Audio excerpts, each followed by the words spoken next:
Vamos a orar, vamos a pedir la bendición de nuestro Dios. Acompáñenme. Señor, muchas gracias porque tú eres bueno. Gracias porque nada nos ha faltado hasta ahora. Gracias por permitirnos estar aquí en tu casa, en esta tarde pues fría, Señor, pero bajo tus alas nosotros nos sentimos cobijados en nuestra fe. Gracias por estar con nosotros. Háblanos a través de tu palabra, Señor. Pon esa sensibilidad en nuestro ser, en nuestro corazón, para recibirla con sencillez y para que tu Espíritu Santo, Señor, la aplique a nuestras vidas. Señor, llénanos de tu Espíritu Santo y dirígenos en todo, a través de Cristo Jesús. Amén. El capítulo 12 del Evangelio de Lucas comienza con un dato interesante. ¿Quieren verlo conmigo? Lucas capítulo 12. ¿Y cuál es ese dato? A ver, Lucas capítulo 12 dice: en esto juntándose muchas gentes, tanto que unos a otros se hollaban. Así dice Lucas 12:1. ¿Qué tanta gente sería la que estaba en esa ocasión con el Señor Jesús, que dice que entre ellos mismos se hollaban? Hollarse significa se pisaban unos a otros, estaban, recuerden que ellos usaban sandalias, ¿no? Entonces un pisotón en sandalias no es lo mismo que el calzado que hoy día nosotros utilizamos. Y había tanta gente que entre ellos, dice aquí, se hollaban. Mucha gente se había juntado para escuchar las enseñanzas de Cristo. Son un numeroso auditorio. Ellos están entonces pisándose unos a otros con tanta gente que había. Y lo que Lucas 12 menciona corresponde, de hecho leyendo el capítulo, todo el capítulo 12 y parte de lo que leímos, corresponde a lo que dice el Sermón del Monte en Mateo capítulo 5, 6 y 7. Fracciones de ese Sermón del Monte se mencionan también aquí en lo que nosotros leímos. Por ejemplo, donde dice: consideren los lirios cómo crecen, no labran, no hilan. Yo os digo que ni aun Salomón con toda su gloria se vistió como uno de ellos. No se afanen por el día de mañana. Esto lo leemos nosotros en Mateo, y aquí en Lucas tenemos entonces la versión de Lucas, detalle que no menciona Mateo, porque Mateo capítulo 5, ¿cómo comienza? Nada más dice: y viendo las gentes, pero no se nos dice cuánta gente. Lucas se ocupa en decir: había tanta gente que entre ellos mismos se hollaban. Entonces vean cómo se complementa la información y tenemos un panorama más amplio de lo que pasó en eso que los evangelios narran. Entonces hay una gran cantidad de gente, entre ellos se están pisoteando, y entonces el Señor pronuncia sus enseñanzas, ¿sí? Así dice Mateo 5:1, nada más dice: y viendo las gentes.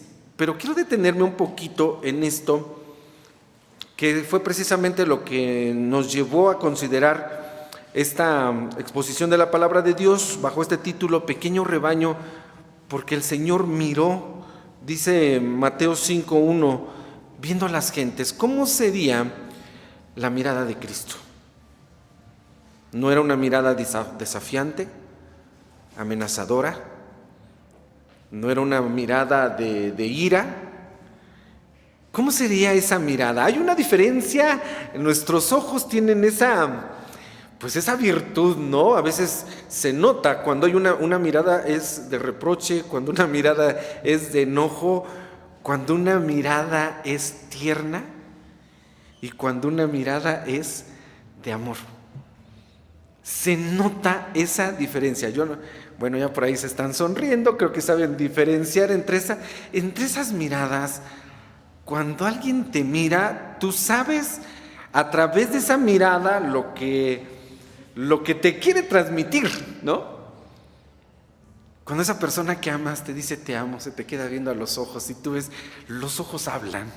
De verdad transmiten tanto, ¿no? Y me detengo a pensar en esta expresión cuando dice, y viendo las gentes, ¿sí?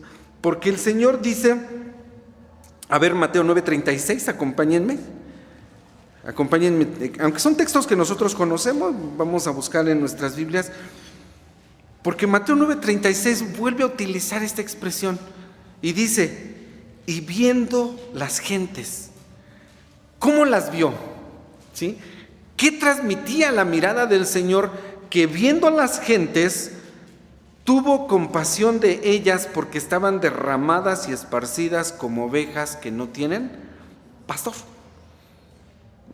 Pero me estaba yo deteniendo a pensar, a reflexionar en esas miradas. ¿Cómo vio Jesús, el Hijo de Dios, a esa gente que causaron en su corazón este sentimiento de compasión? Dice, tuvo compasión de ellos porque eran como ovejas esparcidas que no tenían pastor. ¿Cómo las miró? ¿No? Un rebaño que no tienen pastor. Dijo, pobres ovejas.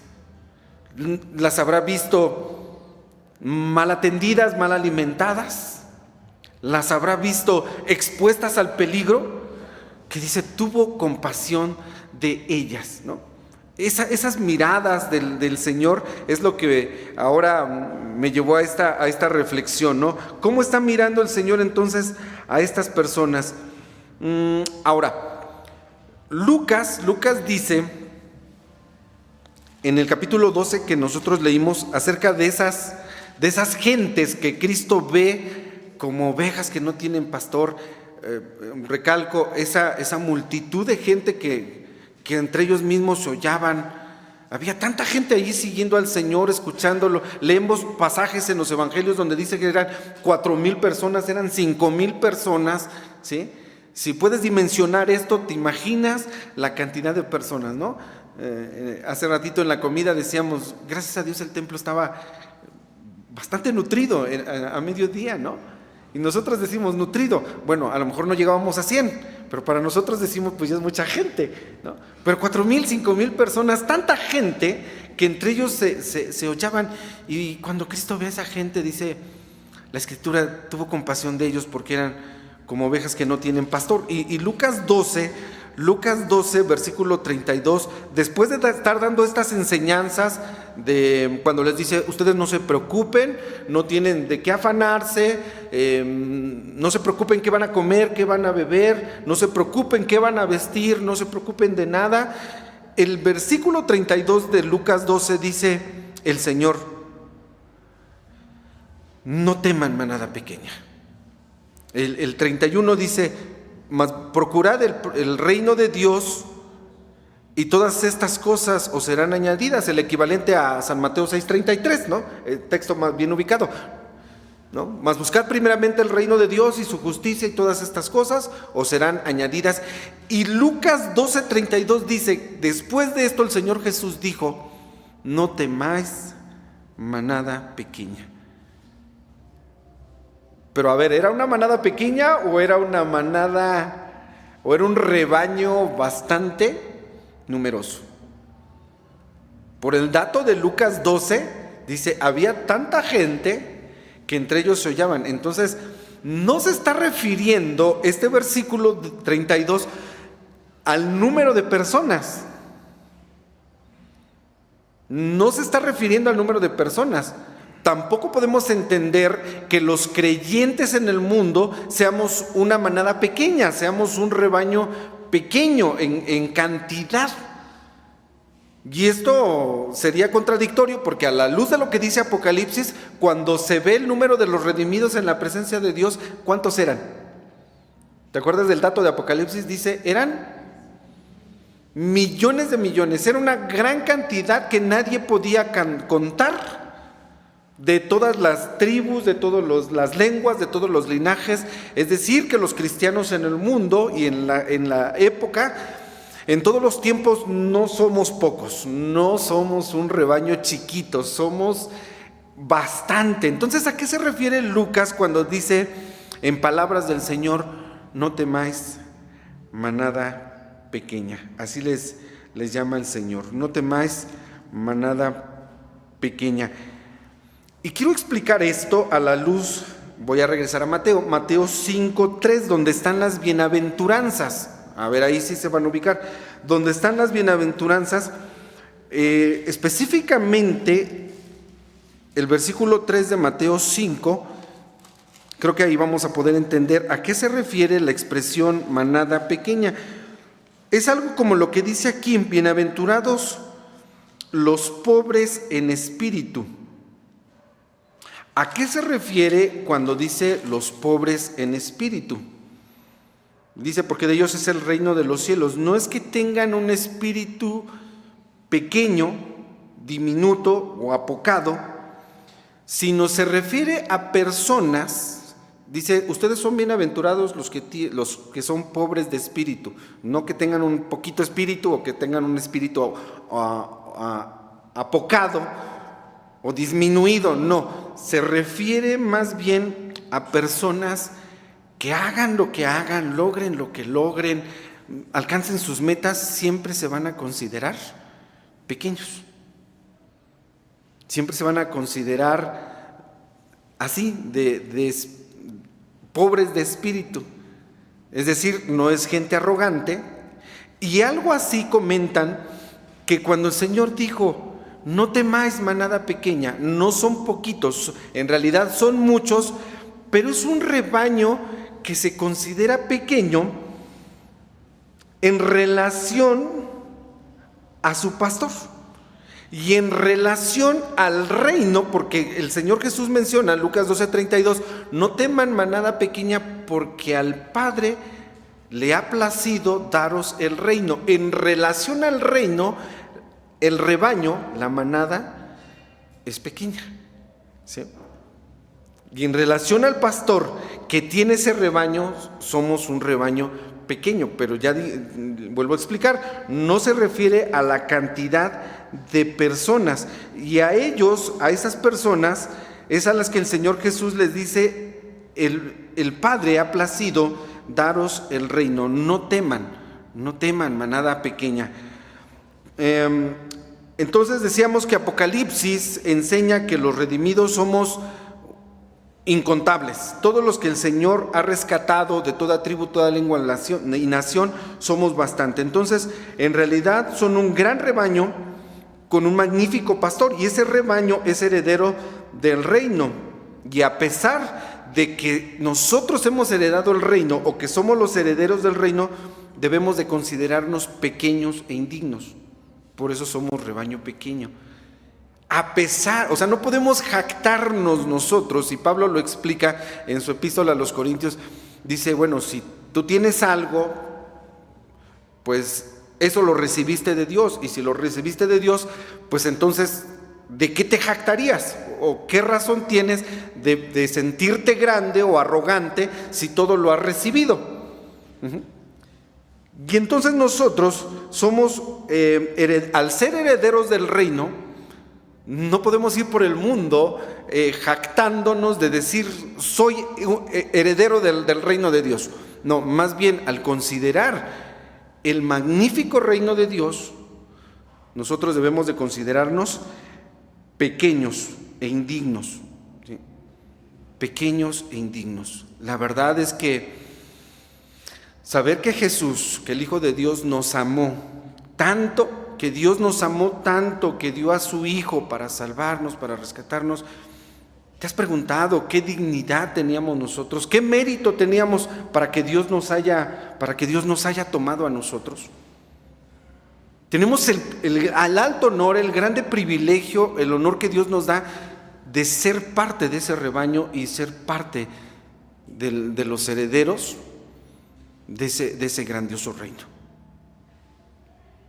Entonces, cuando nosotros consideramos lo que Dios ha hecho en favor de nuestras vidas, dos cosas: no tenemos por qué preocuparnos, pero tampoco tenemos de qué jactarnos al saber que el Padre ha placido daros el reino. ¿Por qué habrían de preocuparse?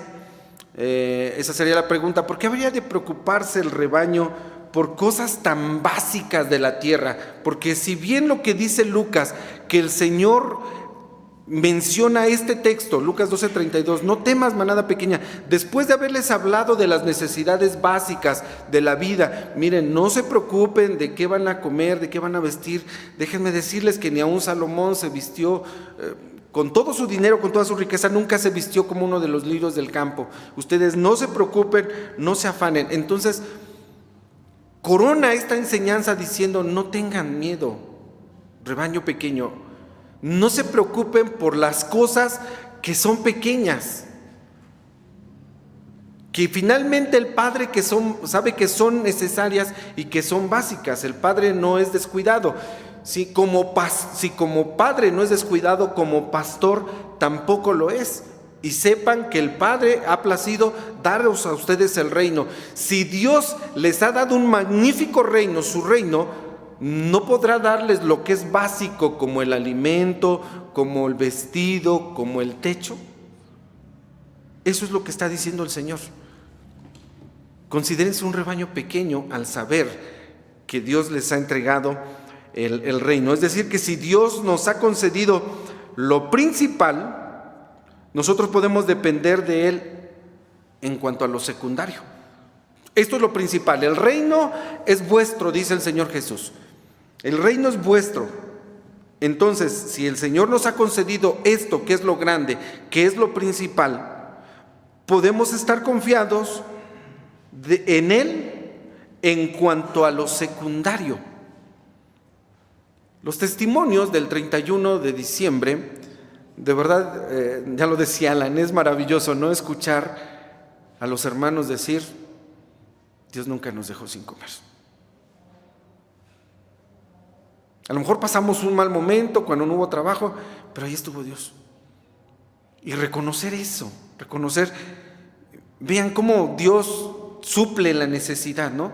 Si ya nos entregó el reino, dice Pablo a los romanos, si a su propio Dios, a su propio Hijo no se lo reservó, antes lo entregó por todos nosotros, ¿no nos dará con Él todo lo que nosotros le pidiéremos? Cuando dimensionamos esto así, entendemos lo que el Señor Jesús dijo, no temas, manada pequeña, no temáis. El Padre ha placido daros el reino. El Señor ha entregado su reino a su iglesia, a los creyentes. Y entonces, esto es fundamental. Cuando ponemos la mira en las cosas de arriba, no tenemos razón para afanarnos por las cosas de abajo, ¿o sí? ¿Y qué dice el Señor? Pongan sus ojos en las cosas de arriba, donde está Cristo sentado, no en las de la tierra. Cuando nosotros ponemos nuestros ojos en las cosas de la tierra, ahí es cuando caemos en ansiedad, ahí es cuando caemos en preocupación. ¿Y ahora qué voy a hacer? No, pon los ojos en el reino, pon los ojos en las cosas de arriba. Si ponemos la mira en las cosas de arriba, no tenemos razón para afanarnos o preocuparnos por las cosas que están abajo, porque como dice Pablo en Filipenses 4:19, dice, mi Dios pues, y lo dice Pablo con conocimiento de causa, mi Dios pues suplirá todo lo que os falta. Podríamos allí incrustar esta frase, porque nos ha dado el reino. Mi Dios suplirá todo lo que os falta conforme a las riquezas de su gloria o de su reino en Cristo Jesús. Suficiente lo que el Señor les está diciendo, no temas, manada pequeña, no tienes una razón por qué preocuparte, ¿sí? Allí está Dios. Y cuán maravilloso es, decía yo, escuchar a los hermanos decir, Dios nos dio, Dios nos proveyó, Dios nos cuidó, Dios nos sustentó, ¿sí? Por esta razón, Filipenses 4:19, porque Dios suplió todo y suplirá todo conforme a las riquezas de su gloria en Cristo Jesús. Entonces debemos tener confianza también por dos razones, porque somos su rebaño, somos ovejas de su pastoreo. Tenemos un magnífico pastor. Salmo 95:7. A ver, yo comienzo el texto, yo sé que lo van a recordar.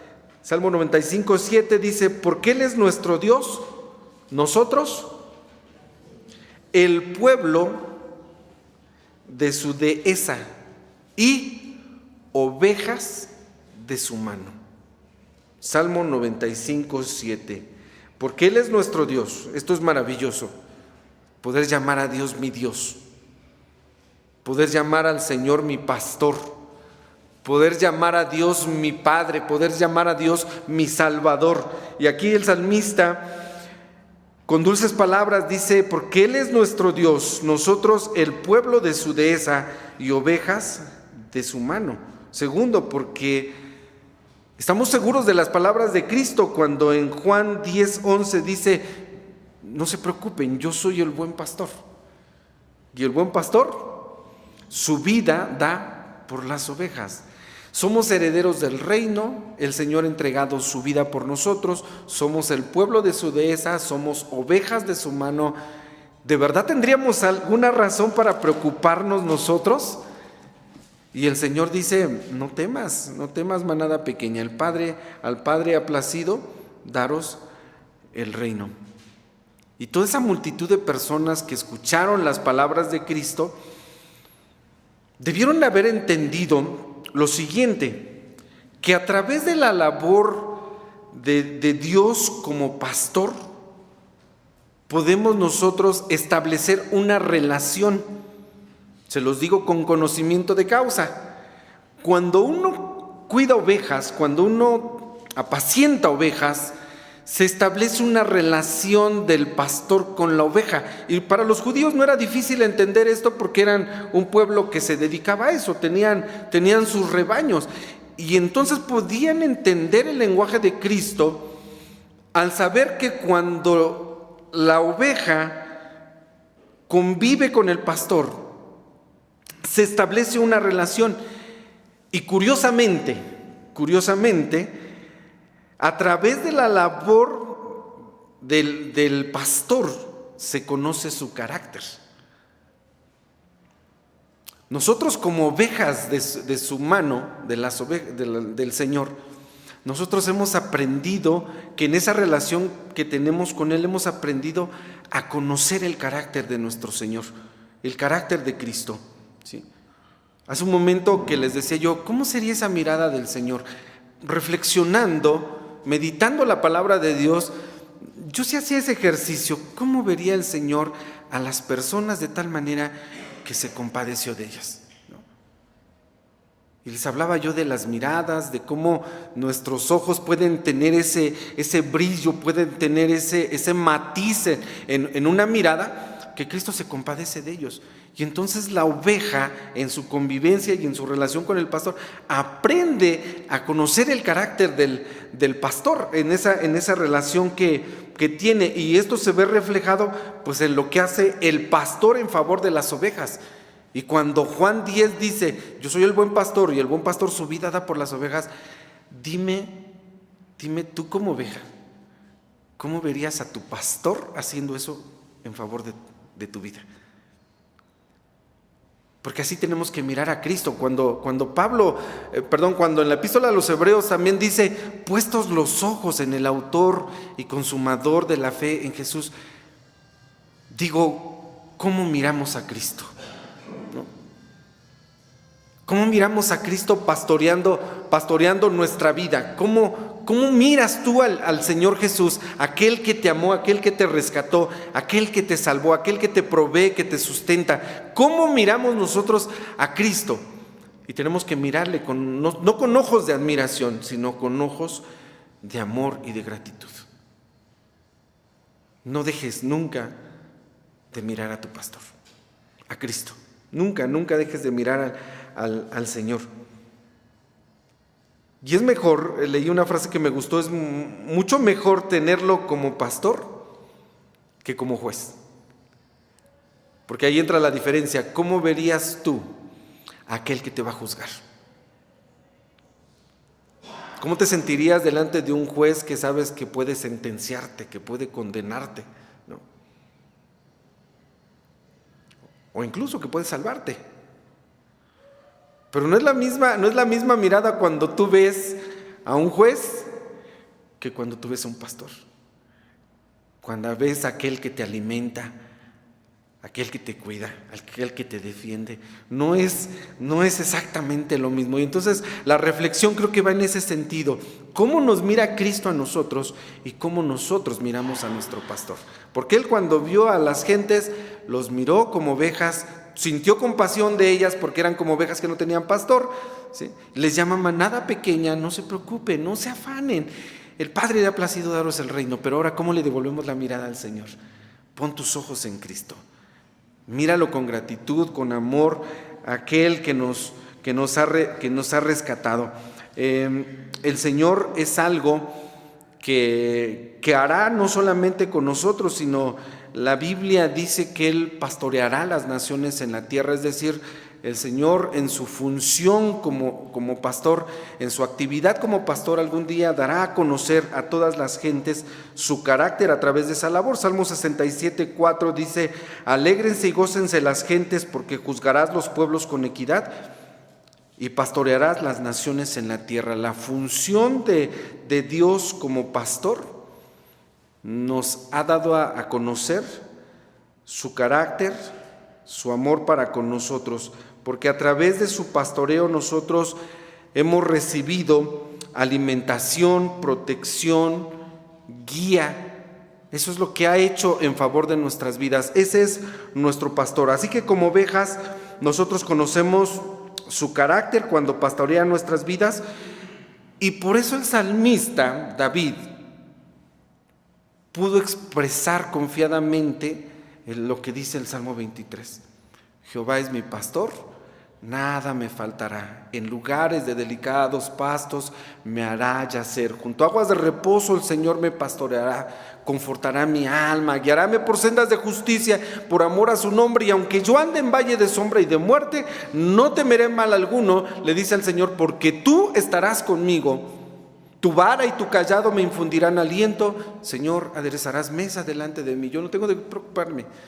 Aderezarás mesa delante de mí en presencia de mis angustiadores. Señor, unges mi cabeza con aceite, mi copa está rebosando. Ciertamente el bien y la misericordia me seguirán, me perseguirán todos los días de mi vida. Y estoy seguro que en la casa de Jehová moraré por largos días. ¿Conoces tú así al Señor como pastor? ¿Has sentido eso en tu vida, que el Señor pastorea de esta manera tu vida? Los testimonios del 31 de diciembre reflejaban eso. El Señor fue nuestro pastor, nada nos faltó, Él nos cuidó. Si estamos aquí fue por el cuidado, la providencia, la protección y el amor de ese pastor que estuvo con nosotros 365 días. Y hermanos, estamos comenzando el siguiente año, 2025, el pastor está con nosotros. Miremos a Cristo, pongamos nuestros ojos en las cosas de arriba para que las cosas de la tierra no tengan que afanarnos o que preocuparnos absolutamente de nada. Fija tus ojos en Cristo. Que el Señor bendiga su palabra. Amén. Voy a orar. Gracias, Señor, porque tú eres nuestro pastor. Estamos confiados, estamos agradecidos, vivimos tranquilos, Señor, con esa paz que solamente tú nos das. Vamos comenzando el año y sé, Señor, que nada nos faltará. Esta es nuestra fe, nuestra confianza, y aun cuando andemos en valle de sombra y de muerte, atravesando por allí, no hemos de temer mal alguno, porque tú estarás con nosotros. Señor, esa es nuestra fe, nuestra confianza, nuestra seguridad de que tú vas a estar con tu iglesia. Señor, estamos en los primeros días, 5 de este mes, 5 del año. El tiempo transcurrirá ya tan rápido, Señor, llevamos 5 días, pero tú estarás con nosotros. Gracias por ese amor con que nos has amado. Cuida de tu iglesia, Señor, y que esto sea para tu honra y para tu gloria. En Cristo Jesús, amén. Que el Señor nos bendiga.